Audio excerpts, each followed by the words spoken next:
Primeira carta de João, capítulo 2. Eu quero ler com os irmãos do versículo 1 ao versículo 6. Os irmãos que aqui estiveram ou que nos acompanharam pela transmissão na semana passada. Não, semana passada nós tivemos um problema, né? Então ninguém que acompanhou pela transmissão pegou essa mensagem. Mas os irmãos que aqui estiveram vão lembrar que os versículos 1 e 2 nós trabalhamos na semana passada e hoje nós vamos trabalhar a partir do versículo 3. No entanto, o texto faz parte de um todo e por isso eu faço questão de lê-lo. 1 João capítulo 2, do versículo 1 ao versículo 6, a palavra do Senhor nos diz assim: Meus filhinhos, escrevo-lhes estas coisas para que vocês não pequem. Mas se alguém pecar, nós temos advogado junto ao Pai, Jesus Cristo, o justo. E Ele é a propiciação pelos nossos pecados, e não somente pelos nossos próprios, mas também pelos do mundo inteiro. E nisto sabemos que o temos conhecido, se guardamos os seus mandamentos. Aquele que diz, eu o conheço, mas não guarda os seus mandamentos, esse é mentiroso e a verdade não está nele. Mas quem guarda a sua palavra, nele verdadeiramente tem sido aperfeiçoado o amor de Deus. Nisto sabemos que estamos nele. Quem diz que permanece nele, esse deve também andar, assim como ele andou. Como é que você reconheceria um cristão verdadeiro? Será que pelo jeito de falar? Porque ele é membro de alguma igreja evangélica? Pelos dons espirituais, talvez, que essa pessoa porventura manifeste, ou então pelos milagres que ela realiza?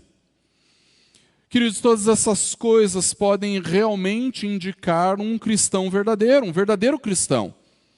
Porque, afinal de contas, um cristão verdadeiro, ele muda o seu jeito de falar, não é verdade? Um verdadeiro cristão, ele almeja, ele quer se tornar membro de uma igreja fiel ao Evangelho. Ele também almeja servir a essa igreja através de dons, através dos seus talentos, através dos recursos, e é possível também que o Senhor conceda a graça de que ele, através da sua oração e através do poder da ação de Deus, venha realizar alguns milagres, sim. No entanto, queridos, nenhum sinal é tão claro a respeito de um cristão verdadeiro quanto a obediência.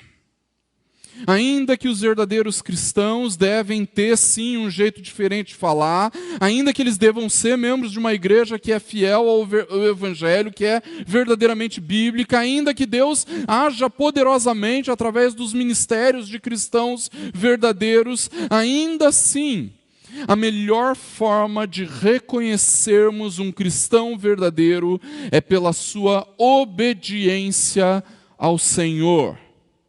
Mas compreender essa realidade, queridos, não deve nos levar a olhar para os outros. Se são ou não são cristãos verdadeiros. Será que o fulano é crente de verdade?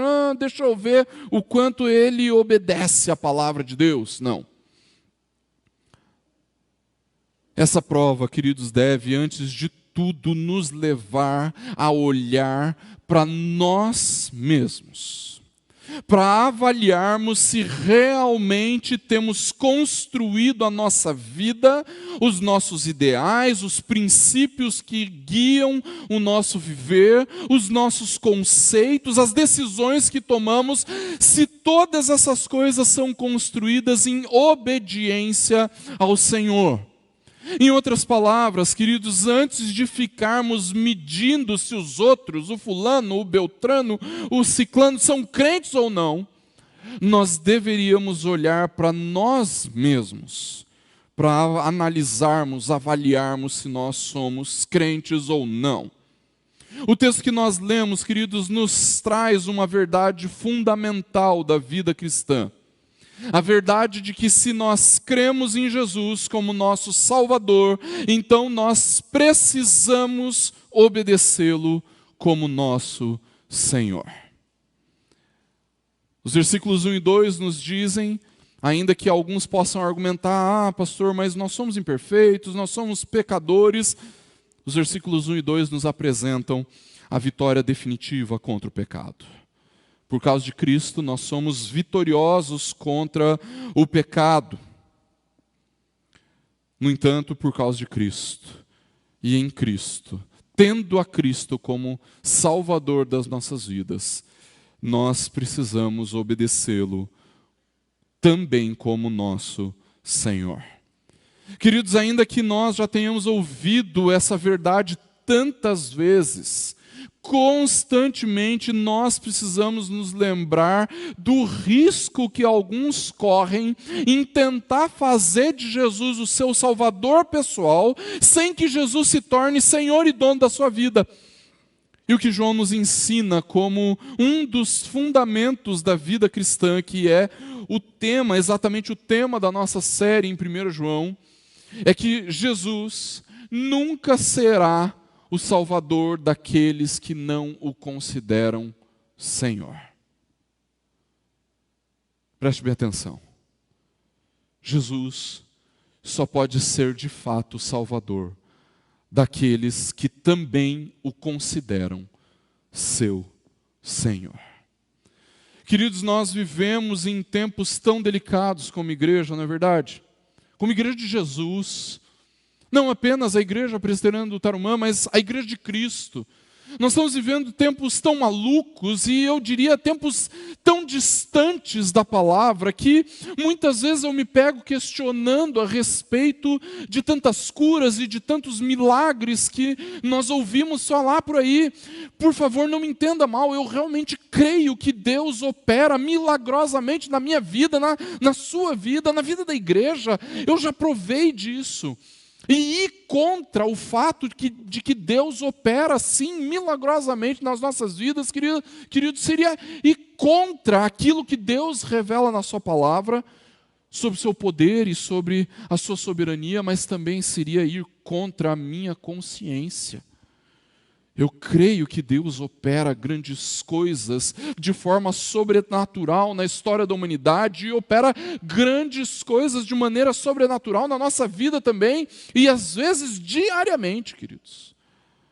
Mas diante de tantos absurdos que nós vemos por aí, irmãos, eu acredito que o que nós, como igreja, mais precisamos não são de milagres, curas e prodígios e sinais, mas é de mais obediência. Queridos, os milagres são importantes, as curas são importantes, a libertação, a luta contra os poderes de Satanás e seus demônios são extremamente importantes, queridos, mas honestamente, irmãos, obedecer é ainda mais importante. Eu diria, inclusive, que nós não precisamos de mais curas e milagres, o que nós precisamos é de mais obediência. Mesmo porque, queridos, quando nós obedecemos, Deus nos usa em suas mãos para sermos instrumentos na vida dos outros. E o que o apóstolo João nos diz nesse texto, irmãos, é que uma das formas de testificarmos a sinceridade da nossa fé é através da obediência. E isso porque conhecer a Cristo se manifesta na obediência a Ele. No começo dessa série, queridos, eu disse aos irmãos que João escreveu essa carta para preservar os seus filhinhos, as suas ovelhas, de uma heresia bastante perigosa e que lentamente começava a surgir no meio da igreja, uma heresia chamada de gnosticismo. Até então eu não achei que seria necessário que nós nos aprofundássemos em compreender o significado dessa palavra, gnosticismo. No entanto, para a gente entender um pouco mais do que esse texto e daquilo que João quer nos dizer, queridos, nós precisamos saber que essa palavra, gnosticismo, vem da palavra grega gnosis, que quer dizer conhecimento. Dá até medo de falar de grego aqui, gente, com o Renan aqui, gente, dá até medo. Depois ele me corrige. Não agora, Renan, não me faz passar vergonha. Mas a palavra gnosis, que normalmente é traduzida por conhecimento. E essa heresia ganhou esse nome, queridos, porque os falsos mestres diziam que eles haviam alcançado um conhecimento mais elevado a respeito da divindade, através de experiências místicas, ou então de um profundo conhecimento racional, filosófico das coisas divinas. E a oposição do apóstolo João contra essas ideias, irmãos, é tão enfática que nessa pequena carta ele utiliza as palavras conhecer e saber e os seus derivados mais de 40 vezes. Tudo isso para demonstrar que aqueles que se julgavam como os detentores do conhecimento, da sabedoria, na verdade não conheciam nada. Eles não conheciam as coisas de Deus, não conheciam o reino de Deus, não conheciam o que era a verdadeira igreja, e tudo isso simplesmente porque eles não conheciam a Cristo. Afinal, para o apóstolo João, conhecer a Cristo se manifesta na obediência a Ele. E assim como João ensinou aos seus filhinhos, queridos, o apóstolo quer nos ensinar também quatro verdades fundamentais para que nós vivamos de fato em obediência. A primeira dessas verdades, o primeiro fundamento dessas verdades, queridos. Em primeiro lugar, a obediência revela intimidade com Jesus. A verdadeira obediência revela intimidade com Jesus. O primeiro fundamento a respeito de uma vida de obediência para João, queridos, é que ela revela sim que nós de fato conhecemos quem Jesus é. Os falsos mestres gnósticos, eles alegavam que eles tinham um conhecimento especial a respeito das coisas místicas, das coisas sobrenaturais. No entanto, o apóstolo João diz que o conhecimento mais importante a respeito das coisas espirituais, a respeito de Jesus, é a obediência. E então, no versículo 3, João diz assim: e nisto nós sabemos que o temos conhecido, se guardamos os seus mandamentos. O que prova o seu conhecimento a respeito de Jesus, queridos, é a sua obediência. Conhecer a Cristo se manifesta na obediência. No entanto, queridos, nós temos um conceito de conhecimento que é bastante enganoso. Quando nós pensamos sobre conhecer verdadeiramente alguém, nós normalmente temos um pensamento equivocado. Porque nós dizemos que nós conhecemos alguém, queridos, quando nós sabemos o nome de uma pessoa, não é verdade? Eu sei o nome da pessoa, então eu digo que eu conheço ela. No entanto, todos nós sabemos que isso não é conhecer de fato, não é verdade? Quando a Bíblia fala a respeito de conhecer alguém, queridos, conhecer a Deus, conhecer Jesus, a Bíblia está nos falando sobre um conhecimento muito mais profundo, um conhecimento íntimo. E esse versículo é até curioso, queridos, porque para nós saber e conhecer são praticamente sinônimos. Mas o que o apóstolo João está querendo dizer aqui é o seguinte: olha, nós sabemos, ou seja, nós temos convicção que o temos conhecido, que temos intimidade, profundidade no nosso relacionamento com Jesus, se nós obedecemos. Ou seja, a obediência revela a intimidade que nós temos com Jesus.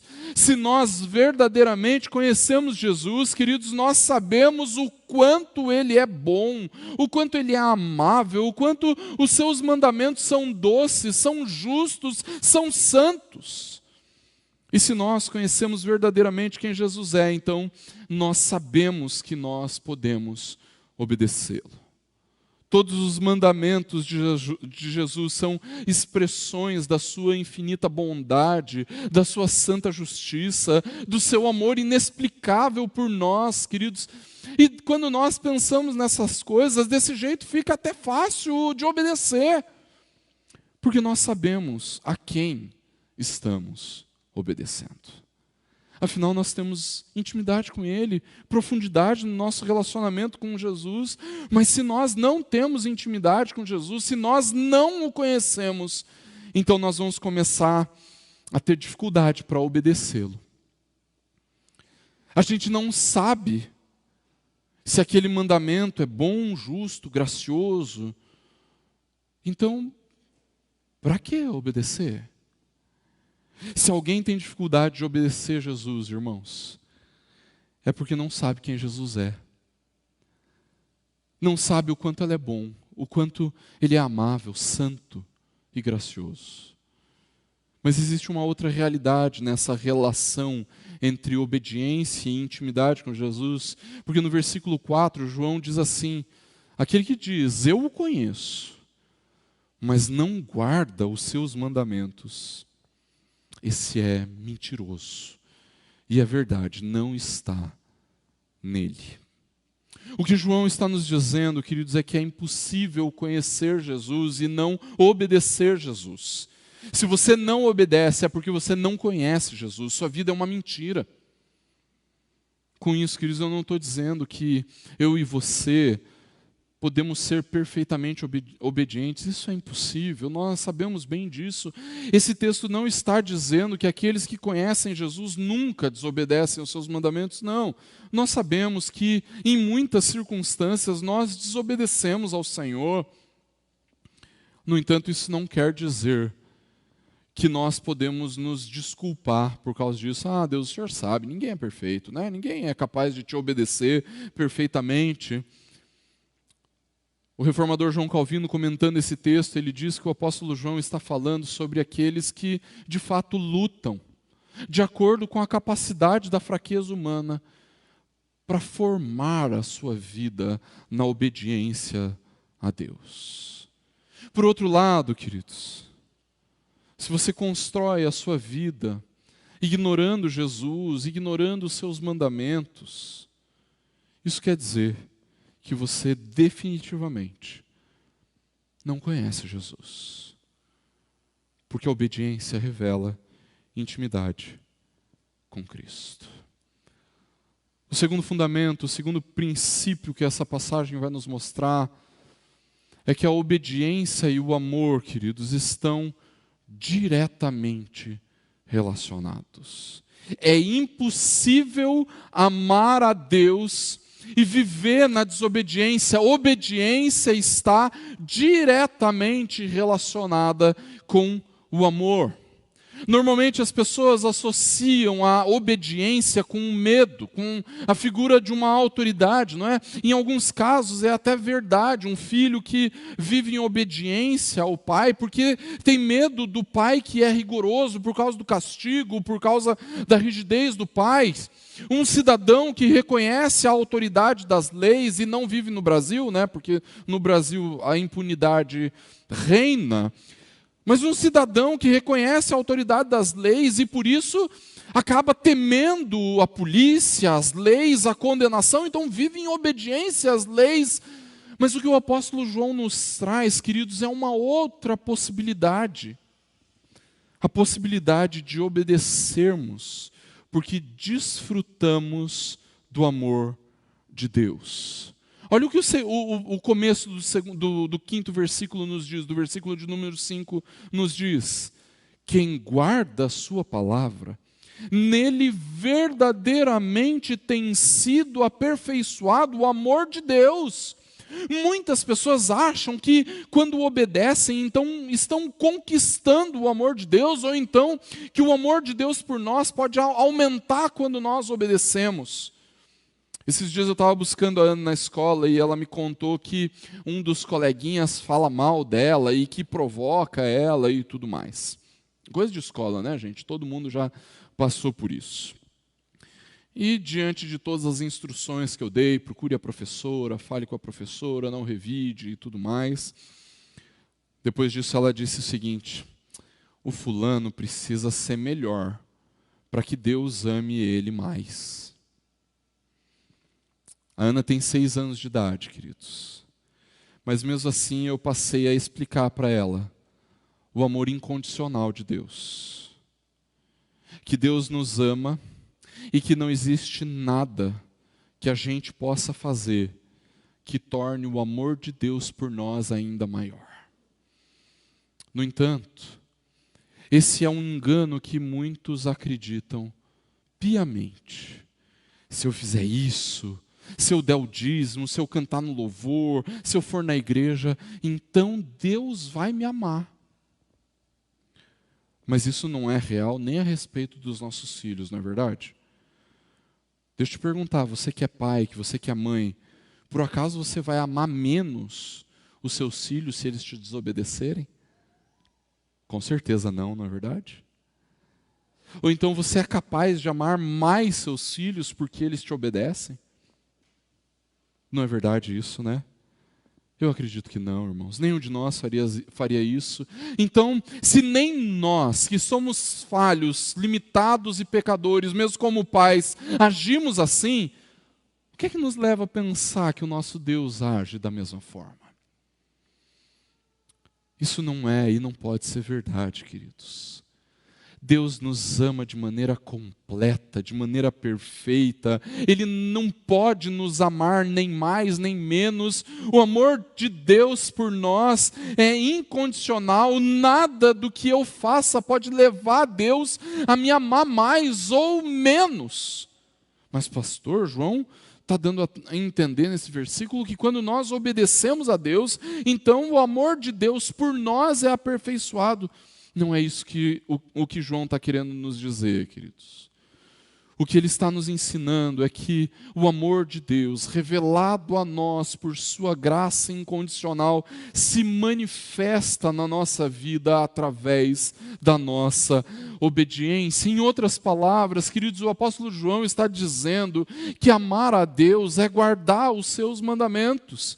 Queridos, Deus revelou o seu amor, e esse amor imutável, esse amor incondicional a nós, quando Ele entregou Jesus para morrer no nosso lugar, para pagar o preço do nosso pecado, e então, através do seu sacrifício, nos perdoar e nos purificar da nossa injustiça.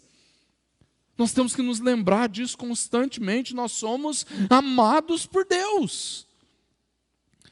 E nós respondemos esse amor com obediência, irmãos. É nesse sentido que o amor é aperfeiçoado, mas existe ainda uma outra possibilidade sobre esse amor sendo aperfeiçoado.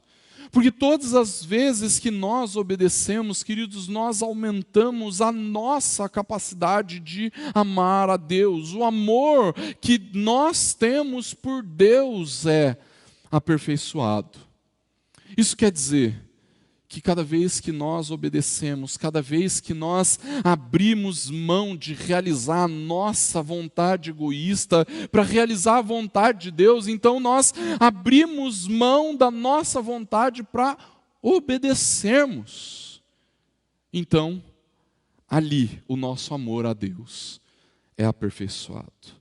Quanto mais nós obedecemos, mais revelamos o nosso amor por Deus, mais demonstramos o quanto amamos o Senhor Jesus. Quanto mais nós obedecemos, queridos, mais nós estamos abrindo mão dos nossos desejos pecaminosos para amarmos ainda mais intensamente o nosso maior tesouro, o Senhor Jesus.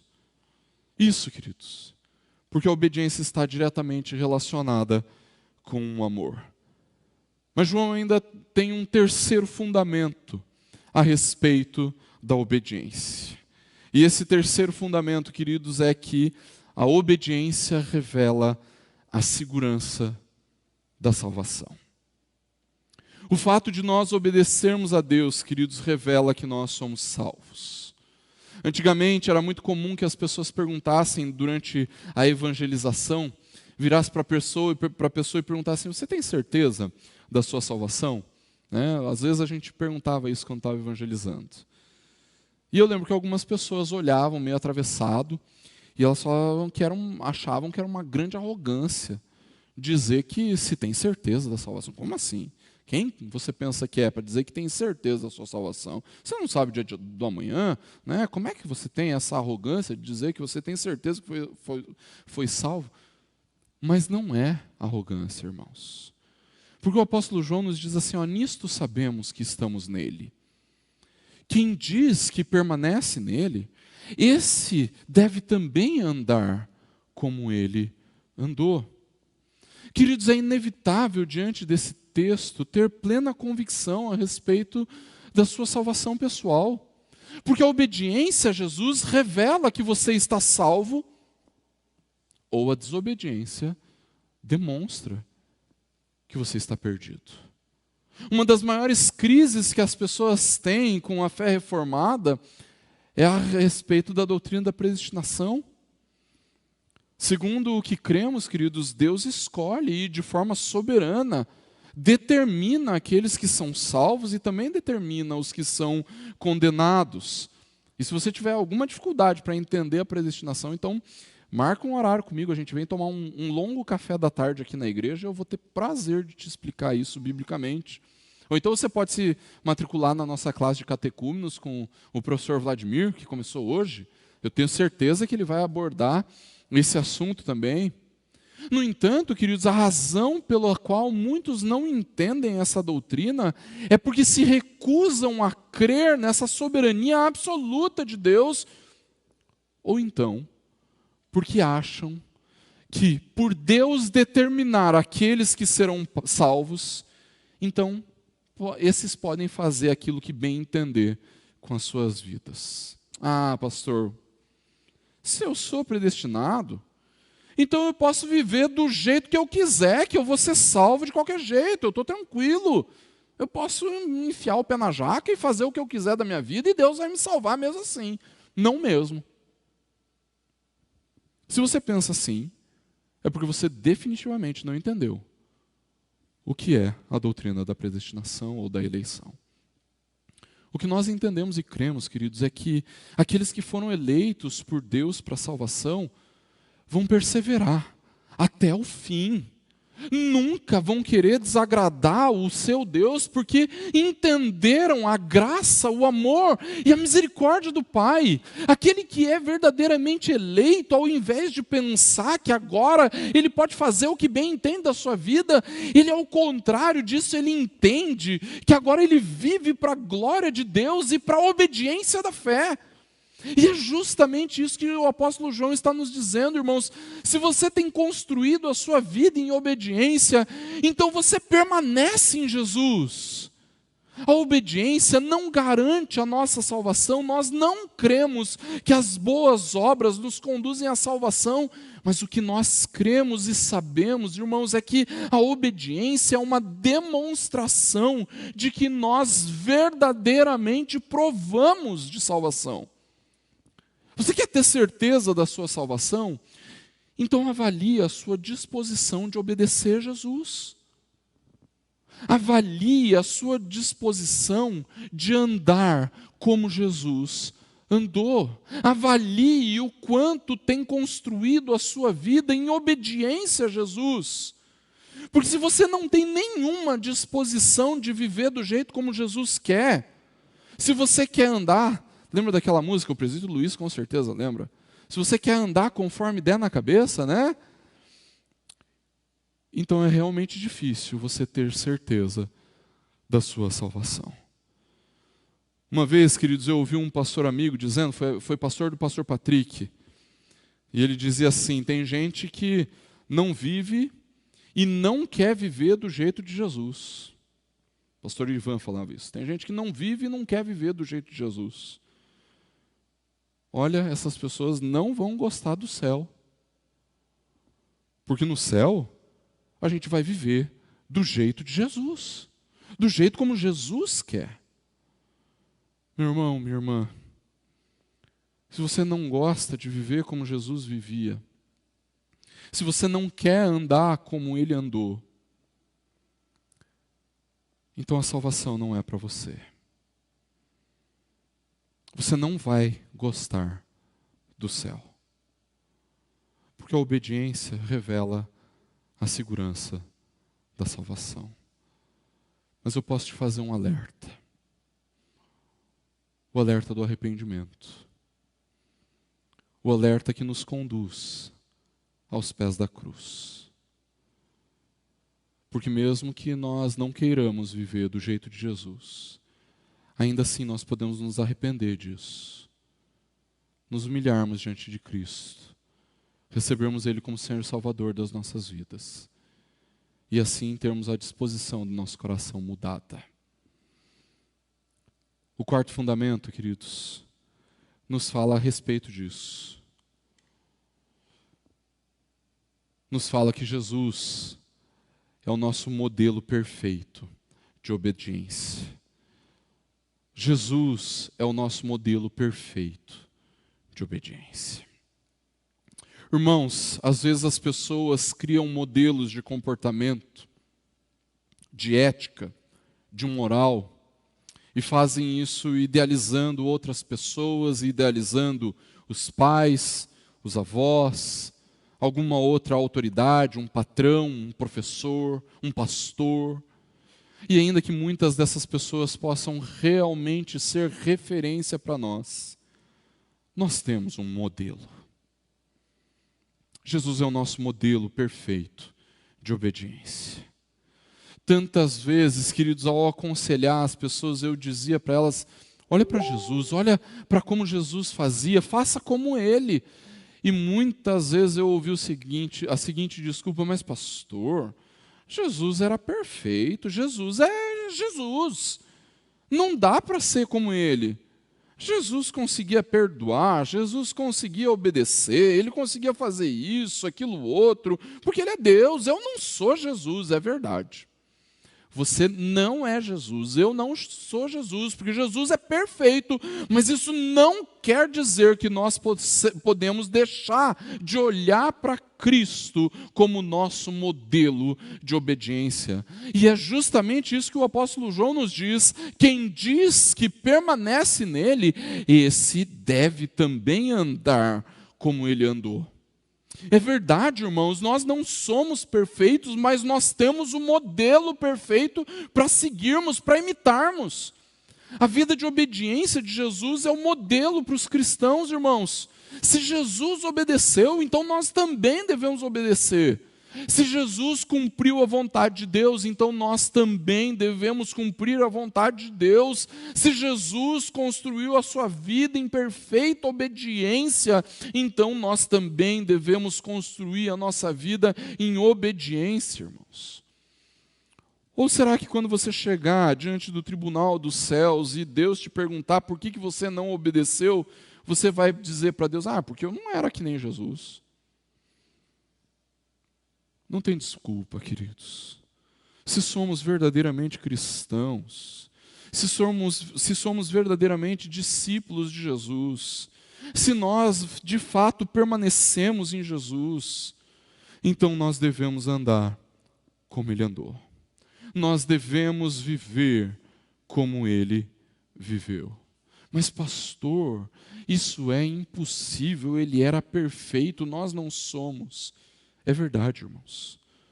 Nós estamos longe de sermos perfeitos, mas nós nunca podemos nos esquecer que nós possuímos a presença e o poder do Espírito em nós. E é o próprio Espírito que nos capacita para vivermos como Jesus viveu. E nós precisamos disso, queridos. Porque Jesus é o nosso modelo perfeito de obediência. Concluindo, queridos, nós não cremos que somos salvos pelas obras. Vocês perceberam que hoje, quando o Albert e a Daiane vieram à frente para professar a sua fé, uma das perguntas que eu faço e que o manual de culto nos instrui a fazer é: vocês reconhecem que estavam em pecado, que nasceram assim e que estavam perdidos? E vocês viram a afirmação deles? Sim. Todos nós devemos reconhecer isso. Todos nós devemos reconhecer isso. E é exatamente por causa dessa realidade, queridos, que nós não cremos que somos salvos pelas nossas boas obras. Nós somos salvos pela graça de Deus e pela boa obra que Cristo realizou. E por causa da graça, Deus manifestou a fé nos nossos corações. Nós também não cremos, queridos, que alguém possa alcançar a fé através das obras de obediência. No entanto, o que nós cremos é que a nossa fé precisa se manifestar através de obras. A nossa fé precisa se manifestar através da obediência. O apóstolo Paulo, no início da carta aos Romanos, queridos, capítulo 1, versículo 5, ele fala de uma obediência que vem pela fé. A obediência não gera fé, mas com certeza a fé gera obediência. O que o apóstolo João nos diz aqui nesse texto, queridos, é exatamente isso. Se nós conhecemos a Jesus, se nós amamos a Deus, então nós devemos obedecer. Nós não temos outra alternativa, porque Jesus não será o Salvador daqueles que não o consideram o seu Senhor. Jesus não será Salvador daqueles que se recusam a obedecê-lo como Senhor. E por causa disso, irmãos, nós precisamos sempre nos lembrar que a obediência revela o quanto nós somos íntimos de Jesus. Se nós temos desfrutado de intimidade com Jesus, então nós vamos obedecê-lo, nós devemos obedecê-lo, nós vivemos para obedecê-lo.